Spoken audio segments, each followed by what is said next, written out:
Bonjour chers internautes, c'est Il Pastore pour évoquer un accord œcuménique, la continuité de ce qui se vivait déjà depuis de nombreuses années entre la communion anglicane et l'Église catholique romaine, dialogue sur des sujets délicats, de divergence, si ce n'est d'opposition. Nous sommes dans la première phase, appelée Arsic 1. En 2021, on est déjà à Arsic 3. Arsic, c'est Anglican Roman Catholic International Commission.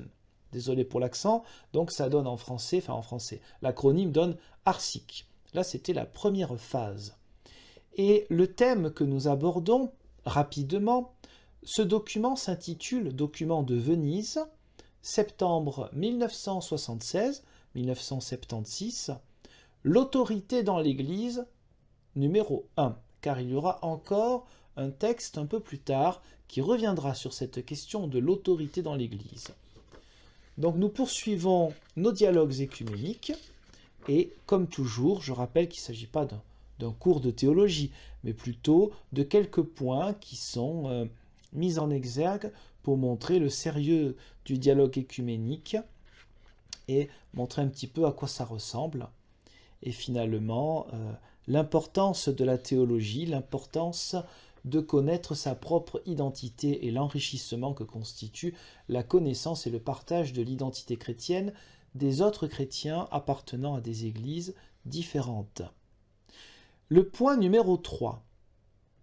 Petit point numéro 3, car le grand point du début, c'est autorité chrétienne. Par leur incorporation au Christ et par l'obéissance qu'il lui donne, les chrétiens s'ouvrent les uns aux autres et assument des obligations mutuelles. Parce que la Seigneurie du Christ est universelle, la communauté porte également, à l'égard de toute l'humanité, une responsabilité qui requiert sa participation en tout ce qui contribue à promouvoir le bien de la société et à donner une réponse à toute forme de besoin de l'homme. Effectivement, la véritable autorité, c'est Jésus-Christ qui la détient, ce que nous croyons tous en tant que chrétiens. Et étant donné que sa venue dans le monde a été pour guérir, pour rendre la dignité à l'être humain, pour montrer le chemin de l'espérance, il est évident que la vie en Église, que ce soit la communion anglicane ou l'Église catholique romaine, n'a pas pour but, disons, une vie en interne. L'Église n'existe pas pour elle-même, elle existe pour les autres, puisque le Christ est venu pour tous. Donc, l'autorité véritable de Jésus le Christ, nous manifestons notre obéissance à son autorité lorsque nous pensons au bien de toute l'humanité. Un peu plus loin, le grand 2, autorité dans l'Église. Point numéro 5, extrait. Le Saint-Esprit donne aussi à quelques individus et communautés des dons spéciaux au bénéfice de l'Église. Ce qu'on appelle les dons, les charismes littéralement en grec, on trouve ça dans 1 Corinthiens 12, versets 4 à 11 notamment, qui leur donne un titre à parler et à être écoutés. Oui, c'est le début des ministères, des services dans l'Église. Je reprends, parmi ces dons de l'Esprit pour l'édification de l'Église, figure l'épiscopé, donc un mot grec que l'on peut traduire de manière tout à fait pertinente par la supervision. Donc l'épiscopé du ministère ordonné, c'est-à-dire avec imposition des mains et prière, invocation au Saint-Esprit pour le ministère de cette personne. Il y en a que, par l'ordination, l'Esprit mandate pour le service de toute la communauté. Ils exercent leur autorité en accomplissant des fonctions ministérielles concernant la doctrine des apôtres, la communauté fraternelle, la fraction du pain et les prières. Acte 2, verset 42. L'autorité pastorale appartient en premier lieu à l'évêque. Là, vous voyez la spécificité anglicane et catholique romaine, et orthodoxe aussi, qui est responsable de la préservation et de la promotion de l'intégrité de la koinonia, mot qu'on traduit par communion, en vue de favoriser la réponse de l'Église à la Seigneurie du Christ et son engagement dans la mission. Et oui, on voit que l'importance est donnée à l'évêque, à l'épiscopat personnel, tout simplement parce que ça fait partie de l'identité structurelle et même théologique de l'Église catholique romaine et de la communion anglicane. Et cela n'empêche pas le dialogue entre la communion anglicane et d'autres églises protestantes qui, pour la plupart d'entre elles, donc sauf la communion, l'église luthérienne, les églises luthériennes en grande partie, pas toutes, eh bien, ne connaissent pas, n'acceptent pas, n'adhèrent pas à un ministère épiscopal personnel. La plupart des églises protestantes considèrent que le ministère épiscopal, la supervision, appartient à un ministère collégial qu'on peut appeler par exemple dans la tradition réformée un conseil régional ou parfois un conseil synodal. Numéro 7, extrait. Dans l'Église, les autorités ne peuvent refléter adéquatement l'autorité du Christ parce qu'elles sont toujours sujettes aux limitations et à la péccabilité, c'est-à-dire le fait d'être pécheur, de la nature humaine. La conscience de cette inadéquation est un continuel appel à la réforme. Là, nous voyons une fois de plus, je dis une fois de plus parce que vous êtes ici dans une vidéo qui appartient à une playlist, à une liste de lecture sur de nombreux accords écuméniques, soit au niveau européen, soit au niveau mondial. Et Dieu voulant peut-être, je rajouterai aussi l'évocation d'accords écuméniques importants au niveau des États-Unis d'Amérique. Et donc, on rappelle dans ces textes-là, dans tous les grands textes écuméniques, que rappelons-nous? Nous rappelons eh bien, notre propre péché. C'est-à-dire que quelle que soit la structure de l'Église, eh bien, la perfection de l'être humain n'existe pas, quelle que soit même, j'ai envie de dire presque la sainteté, entre guillemets, la sanctification, l'engagement corps et âme des hommes et des femmes d'Église, eh bien, jamais on ne pourra considérer comme parfaite une institution. L'institution est au service de l'autorité véritable qui est Jésus le Christ. Dans la théologie catholique romaine et anglicane, entre autres, donc, le fait qu'il y ait des évêques, des prêtres et des diacres, eh bien, c'est une structure qui est considérée comme la droite ligne de ce qui est demandé dans le Nouveau Testament.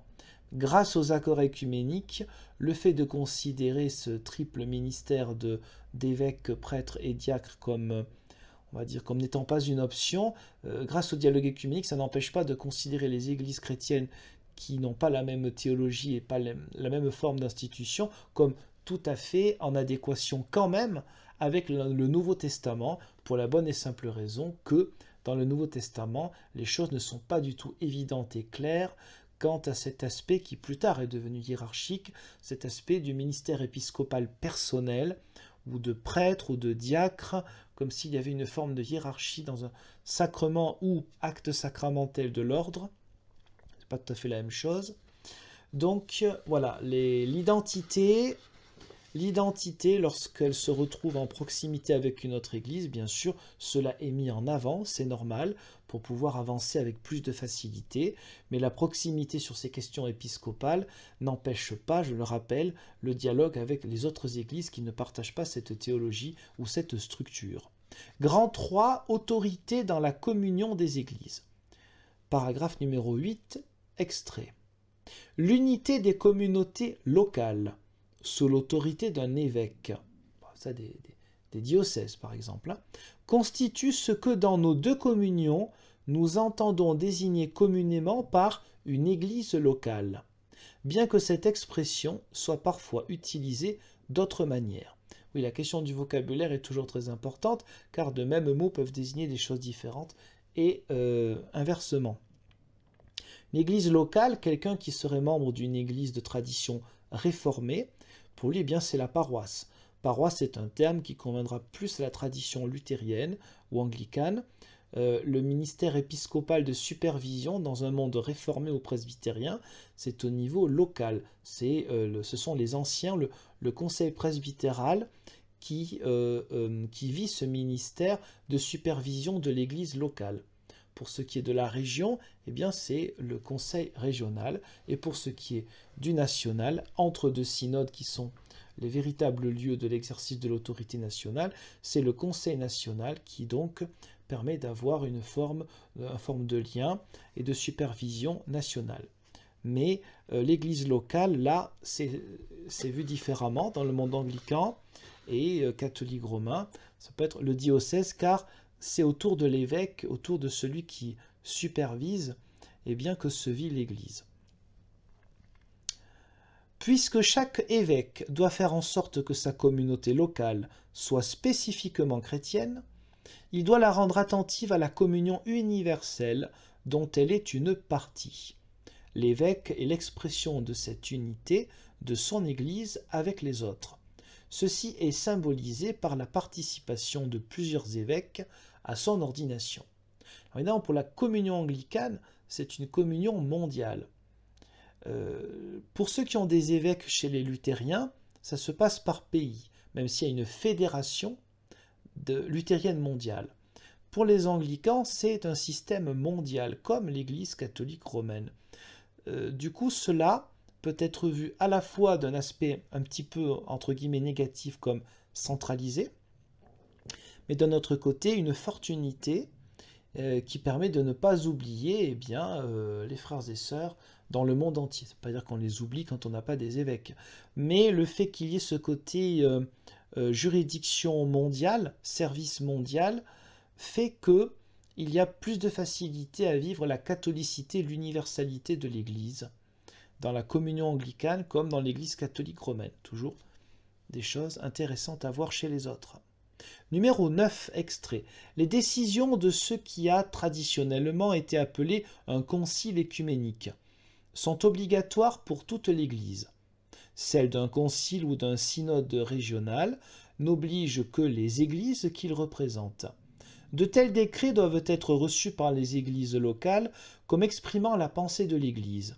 Cet exercice de l'autorité, loin d'être un abus, une imposition, a pour dessein de renforcer la vie et la mission des églises locales et de leurs membres. Alors, je rappelle pour les questions d'autorité que ce texte date de 1976 et que donc, notamment dans, on va dire, les pays du Nord, il y a un petit souci avec l'autorité depuis les années 60. Ce n'est toujours pas terminé en 2021, ça c'est une interprétation personnelle. Moi, il me semble que dans les années 70, dans les années 70, la société en général, mais aussi du coup dans les églises chrétiennes, a mélangé autorité et autoritarisme.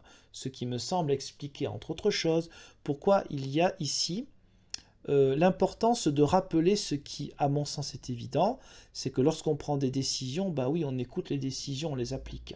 Quand ce sont des décisions au niveau mondial, c'est-à-dire les conciles, par exemple chez les anglicans, chaque 10 ans, il y a la conférence de Lambeth, donc en Angleterre, qui décide de certaines choses. Les textes sont généralement assez courts, et les décisions de ces conférences, on les trouve d'ailleurs sur Internet, évidemment. Lorsqu'il s'agit donc de choses mondiales, il est logique que ce soit appliqué au niveau mondial, et régional aussi. Et ça, c'est quelque chose qui se vit des deux côtés, puisque je vous ai dit ou rappelé tout à l'heure que la communion anglicane est un système mondial. Donc bien sûr, lorsqu'il s'agit, par exemple, côté catholique romain, de conférence des évêques de France, il y a des choses qui peuvent être décidées, même si la conférence des évêques n'a pas vocation à prendre des décisions fortes et très importantes, me semble-t-il. C'est plutôt des prises de position, et généralement d'ailleurs avec l'écuménisme, avec les autres représentants, Fédération protestante de France, Conférence des évêques orthodoxes de France, etc. Donc là, voilà, rappel que, oui, ces décisions, ce n'est pas pour imposer, ce n'est pas pour abuser. Lorsqu'on se situe dans un ordre, ordination, lorsque l'on fait partie d'une association qui est plus qu'une association, une église, il est normal de mettre en pratique ce qui nous est demandé, notamment lorsqu'on est pasteur, révérend, prêtre, évêque.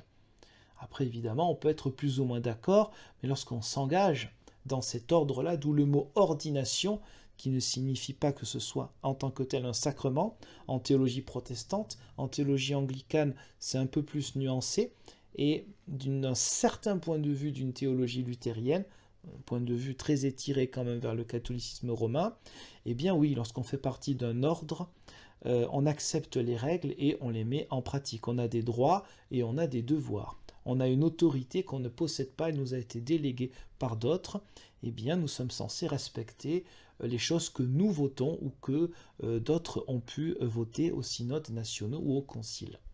Numéro 10.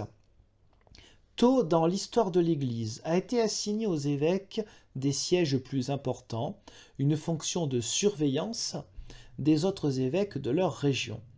Parmi les considérations qui ont contribué à ce développement figure le souci de tenir les églises dans la fidélité à la volonté du Christ. Cette pratique s'est poursuivie jusqu'à aujourd'hui. Bon, ça c'est une manière très positive de voir les choses, notamment pour le siège de Rome, car s'il y a du vrai, s'il y a eu des évêques de Rome, appelés papes, qui ont été vraiment des gens extraordinaires, eh bien, il y a aussi l'aspect politique, un aspect de pouvoir qui est indéniable, non pas dans toute l'histoire du catholicisme romain, bien entendu, et surtout au début du christianisme, ce n'était pas du tout dans cet esprit-là, mais cela a pu quand même exister. Donc dire que tôt dans l'histoire de l'Église, les évêques avaient une juridiction importante, de surveillance dans le bon sens du terme, tout à fait. Cela ne signifie pas que cela doive exister en tout lieu, toujours et partout, et que cela soit totalement conforme au Nouveau Testament, mais ça, c'est un angle de vue qui n'est pas forcément anglican, mais plutôt luthéro-réformé. Un peu plus loin, le numéro 12, extrait. C'est dans le contexte de ce développement, d'un développement historique de l'épiscopat, que le siège de Rome, dont la prééminence a été associée à la mort de Pierre et de Paul dans cette ville, est en fin de compte devenu le centre principal dans les questions concernant l'Église universelle. L'importance de l'évêque de Rome parmi les évêques, ses frères, expliquée par analogie avec la position de Pierre parmi les apôtres, fut interprétée comme une volonté du Christ pour son Église. Fut interprétée par l'Église catholique romaine comme une volonté du Christ pour son Église. Cette analogie entre l'autorité de Pierre et l'autorité du pape a été mise en avant dans l'histoire du christianisme, mais pas dans les premiers siècles, et surtout dans le Concile Vatican II qui, d'une manière posée, d'une manière, on va dire, délicate, exprime cela.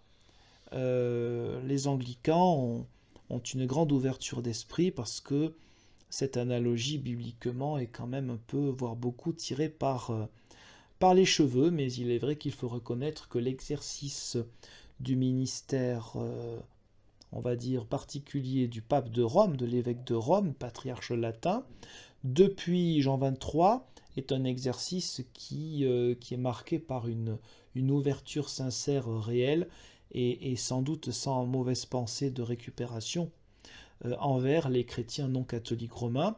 Donc il ne faut pas mettre cela de côté comme si cela n'existait pas. Il faut prendre tout le positif que cela a permis pour tous les chrétiens. Numéro 12, toujours un peu plus loin. Parfois, le siège de Rome a assumé des fonctions qui n'ont pas de lien nécessaire avec la primauté. Parfois, le titulaire de ce siège a eu une conduite indigne de cet office.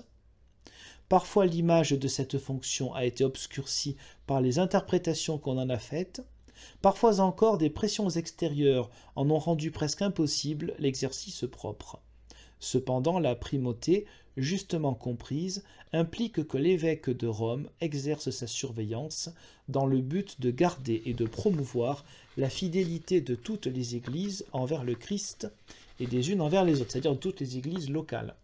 La communion avec lui est conçue comme une sauvegarde de la catholicité de chaque église locale et comme un signe de la communion de toutes les églises.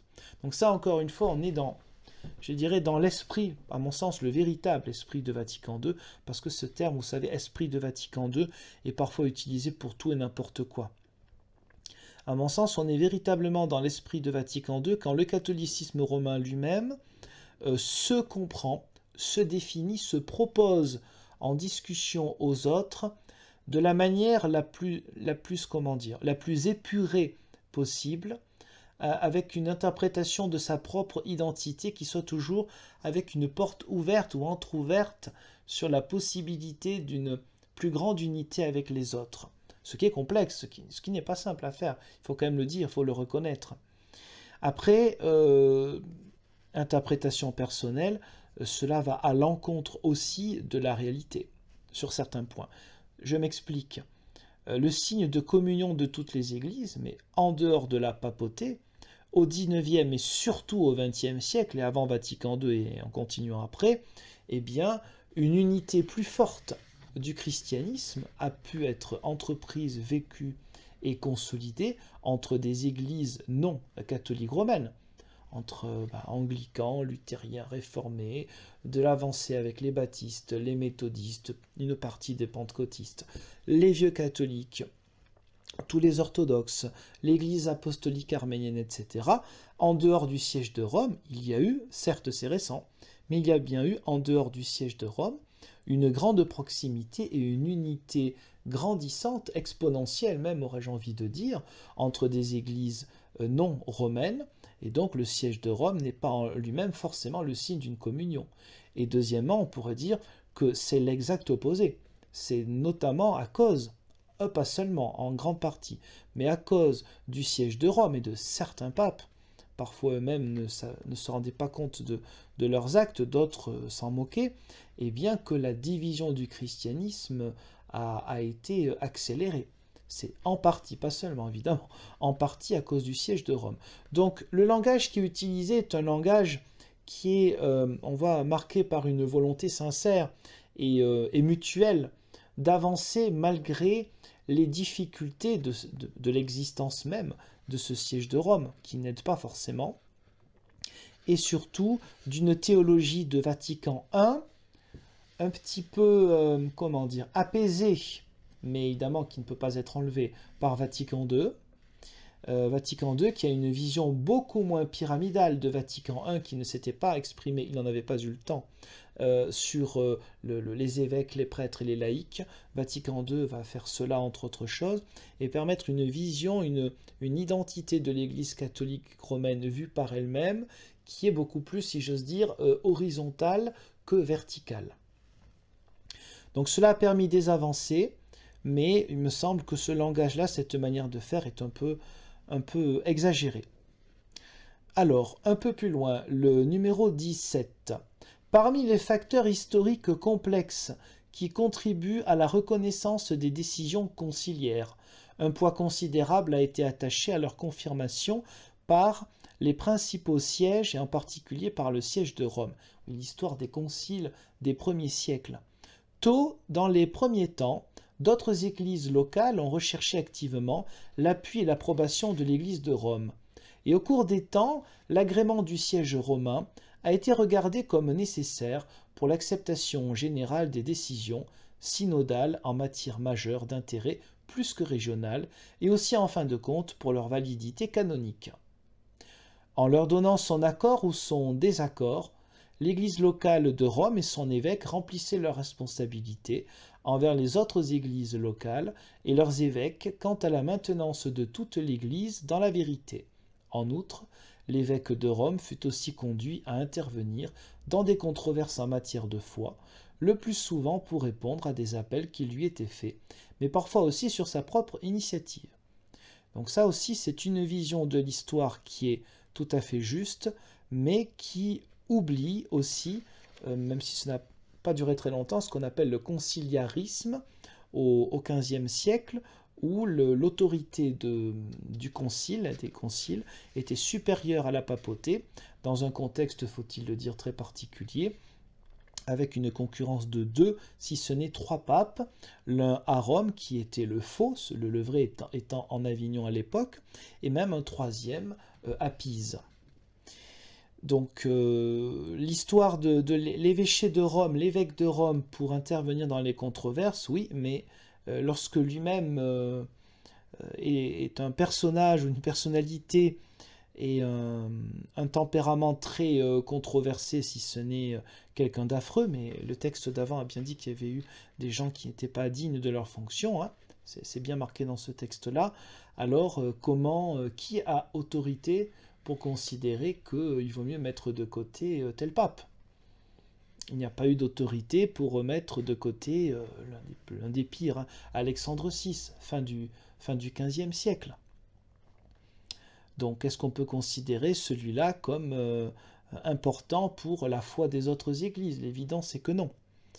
Donc l'autorité ne doit pas être trop importante pour un seul homme, et ça est valable dans tous les domaines. Un peu plus loin, le numéro 18. Extrait. Quand un conflit met en danger l'unité ou menace de déformer l'Évangile, l'Église doit avoir les moyens efficaces pour le résoudre.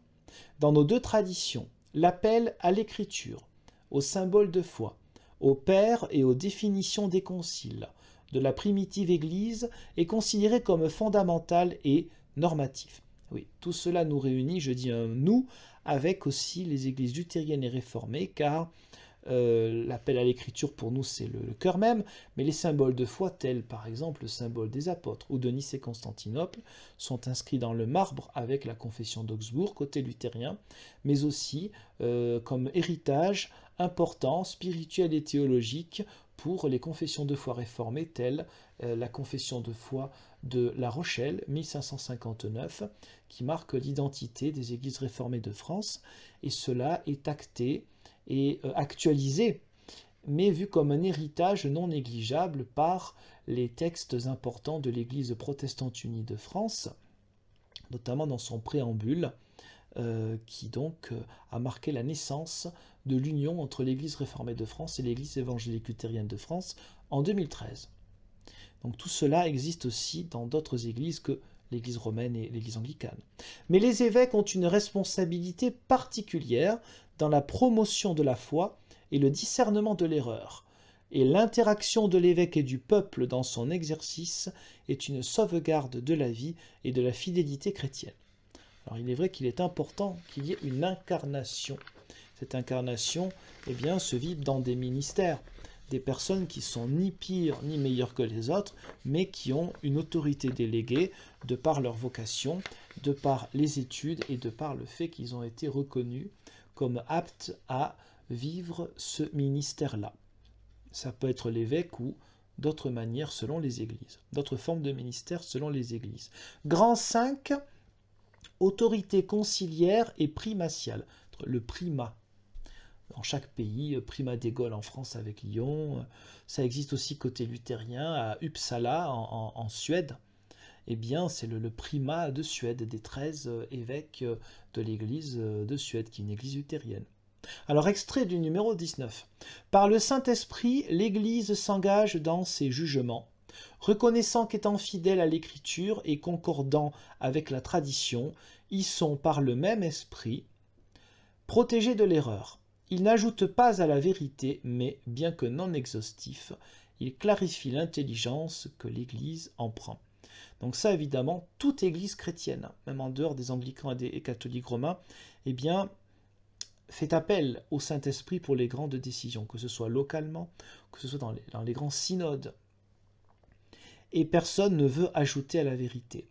La question qui se pose dans l'écuménisme avec l'Église catholique romaine, ce n'est pas forcément qu'il y ait eu une volonté d'ajouter toujours des choses. C'est qu'avec le temps, la superposition, eh bien, pas forcément de dogmes en plus, mais de croyances, la superposition eh bien, de spiritualité existant dans le monde entier, a fait qu'au bout d'un moment, il faut bien quand même faire un petit peu de ménage. Alors Vatican II l'a fait sur la forme, mais quant au fond, c'est la réforme protestante qui a fait véritablement ce ménage-là. La communion anglicane a participé aussi à ce ménage avec la méthode donc des principes de la réforme, l'écriture seule, c'est-à-dire qu'on ne peut pas mettre sur le même plan la tradition. Si la tradition est importante, et en fait aussi pour les luthéro-réformés, c'est parce que cette tradition est conforme aux Saintes Écritures. Mais il y a un moment, évidemment, où le curseur s'arrête selon les églises. Un peu plus loin, cette autorité est, dans nos deux traditions, attribuée aux décisions des conciles écuméniques des premiers siècles. Et là encore, on s'y retrouve.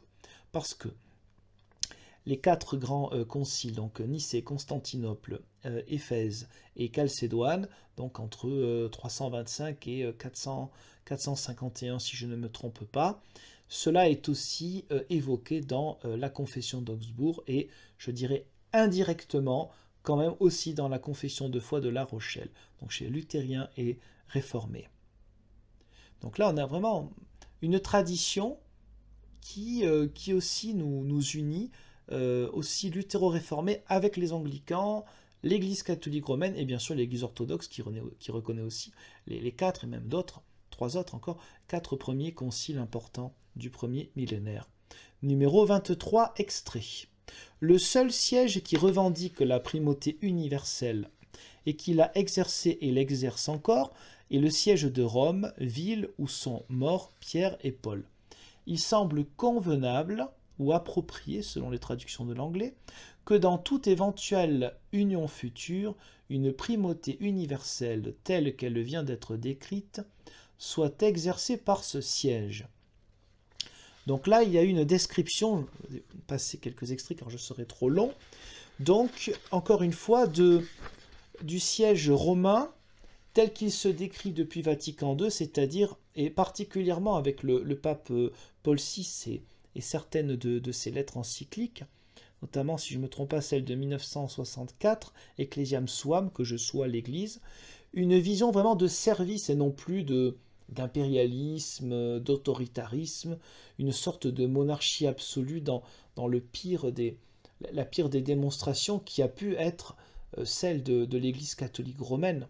Vraiment, on peut dire l'Église romaine pour le coup. Alors, vraiment, une idée de service, le pape serviteur du monde entier finalement. Et donc, l'Église anglicane, la communion anglicane, est en lien avec ce texte écuménique, serait partie pour dire, voilà, si jamais il y avait un rattachement un jour, eh bien, on se rattache à la papauté telle qu'elle se décrit comme au service de toutes les églises. Évidemment, ça c'est une manière de voir qui, me semble-t-il, aurait bien du mal à être acceptée par beaucoup d'autres églises liées à la Réforme, parce que le seul siège qui revendique la primauté universelle et qui l'a exercée et l'exerce encore, cette primauté universelle n'est pas exercée. Elle est exercée pour tous ceux qui l'acceptent, c'est-à-dire les catholiques romains. Elle ne s'exerce pas pour ceux qui ne sont pas catholiques romains.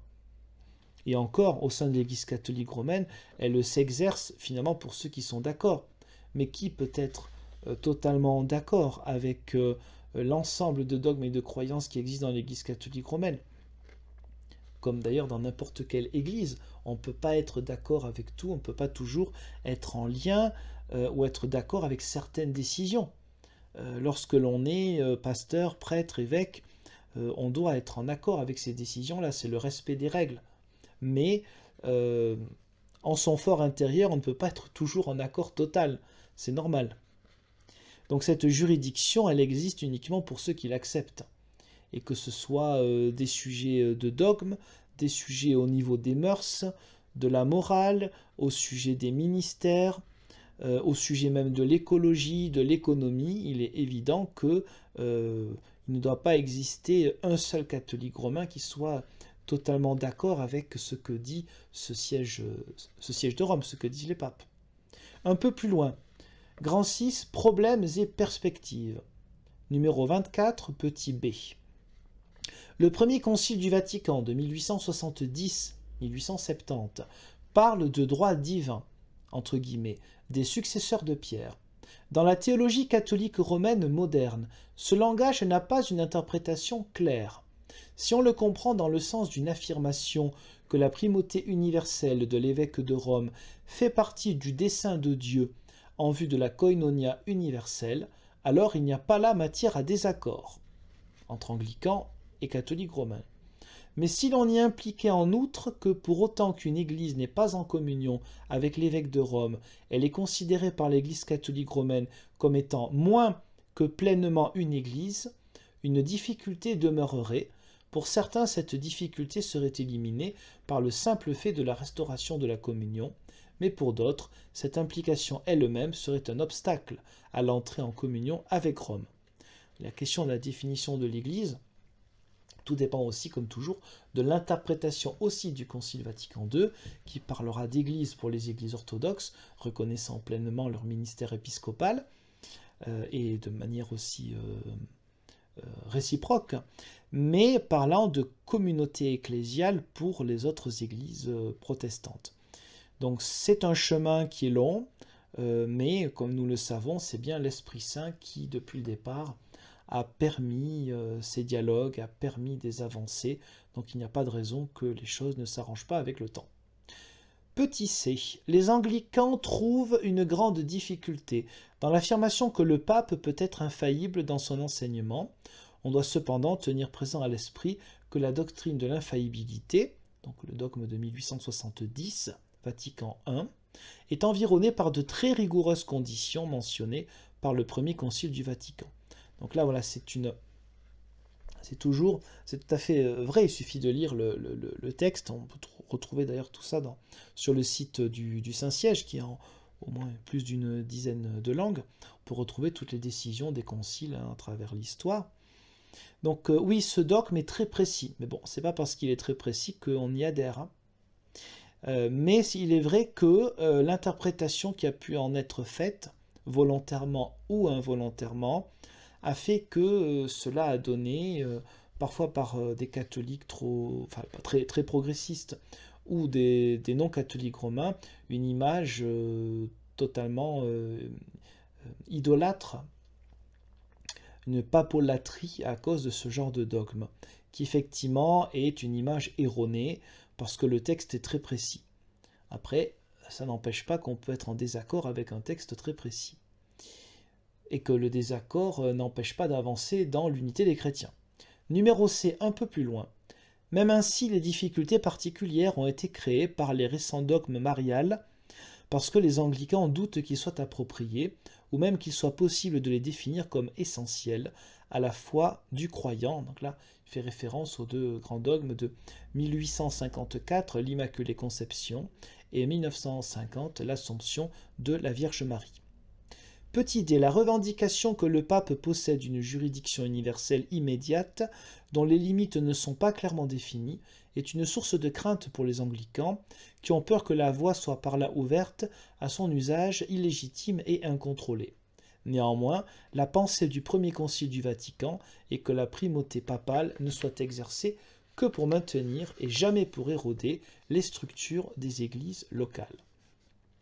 L'Église catholique romaine cherche aujourd'hui à remplacer la conception juridique du XIXe siècle par une manière plus pastorale de concevoir l'autorité dans l'Église.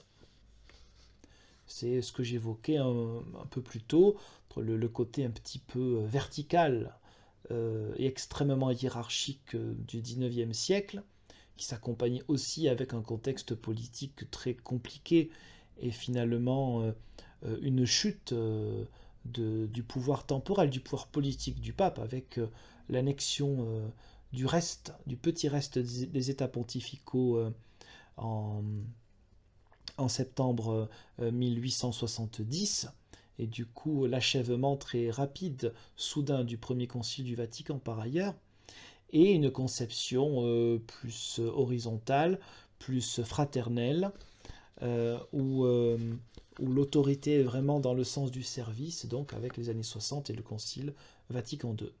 Numéro 25, et ce sera le dernier extrait que j'ai choisi pour ce texte important de dialogue écuménique en 1976 entre la communion anglicane et l'Église catholique romaine sur le thème de l'autorité. En dépit des difficultés qui viennent d'être mentionnées, nous croyons que cette déclaration sur l'autorité dans l'Église représente une convergence significative dont les conséquences portent loin. Durant une période de temps considérable, des théologiens de nos deux traditions, sans compromettre leur allégeance respective, ont travaillé sur un problème commun avec la même méthode. Dans ce processus, ils en sont venus à voir de vieux problèmes dans un nouvel horizon, et ils ont fait l'expérience d'une convergence théologique qui, souvent, les a surpris. Et c'est là que l'on voit donc les grandes joies, bien sûr les grands défis, mais aussi les grandes joies de pouvoir partager entre théologiens des choses parfois difficiles, parce qu'il y a le poids de l'histoire des deux côtés, qui souvent a empoisonné la réalité d'une véritable foi, d'une véritable spiritualité, des théologies parfois différentes. Eh bien, on sait bien que les événements, notamment des événements violents, de persécution, de guerre, avec minorité ou majorité, cela dépend aussi des pays dans le monde et cela dépend des siècles, tout cela n'a pas forcément aidé Donc voilà, ce document, malgré quelques indications, d'ailleurs très personnelles, qui étaient parfois un petit peu négatives, ou qui peuvent sembler apparaître comme un petit peu négatives, eh bien, ce n'est pas grave, ça c'est secondaire. Mais donc voilà, ce document fait partie d'une grande liste de textes œcuméniques qui sont d'importants pas faits pour l'unité des chrétiens. Puissions-nous, à vous qui peut-être partagez la foi chrétienne, puissions-nous toujours avancer dans ce dialogue pour plus d'unité dans la diversité. Je vous remercie pour le visionnage de cette vidéo et je vous dis, Dieu voulant, à une prochaine. Au revoir.